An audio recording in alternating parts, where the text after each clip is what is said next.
मुझे याद है जब मैं मुख्यमंत्री था उत्तर प्रदेश का, तो मैंने नारियों की दुर्दशा देखी थी अपनी आंखों से। 4 बेटों की माँ विधवा होने के बाद एक एक रोटी को और एक एक धोती को तरसती थी। मन में बड़ा आघात लगता था।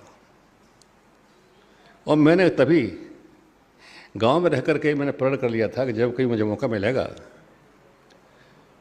तो मैं नारी जाति को इस अभिशाप से मुक्त करने का प्रयास करूंगा।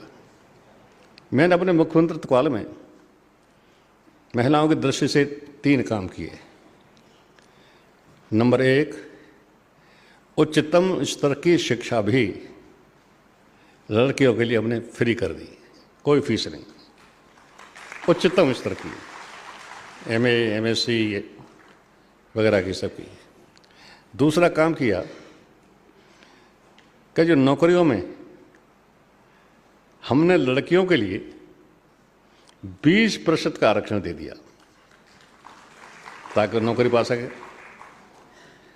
और एक जो बहुत क्रांतिकारी काम था वो ये किया कि अगर कोई महिला विधवा हो जाए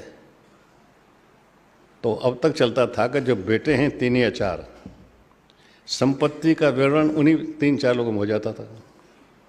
माँ के पास कुछ नहीं, माँ के पास कुछ नहीं।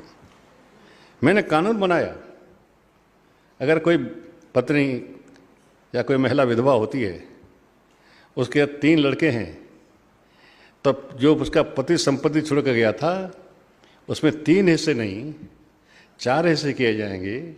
3 हिस्से लड़कों के लिए और 1 हिस्सा उसकी माँ के लिए भी रहेगा। ये चल रहा है कानून, अभी चल रहा है। उनकी पहचान बनाने के लिए हमने एक काम और किया। पिता का वल्दियत लिखी जाती है ना, सुषमा,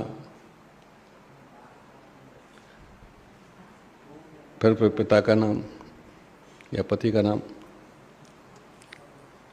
कमल सिंह, पुत्र राम सिंह, माँ का कोई नामी निशान नहीं। मैंने कानून बना दिया था कि जब कभी वल्दियत लिखी जाएगी किसी की, तो वल्दियत में पिता के नाम के साथ साथ रिकॉर्ड में माँ का नाम भी अंकित किया जाएगा।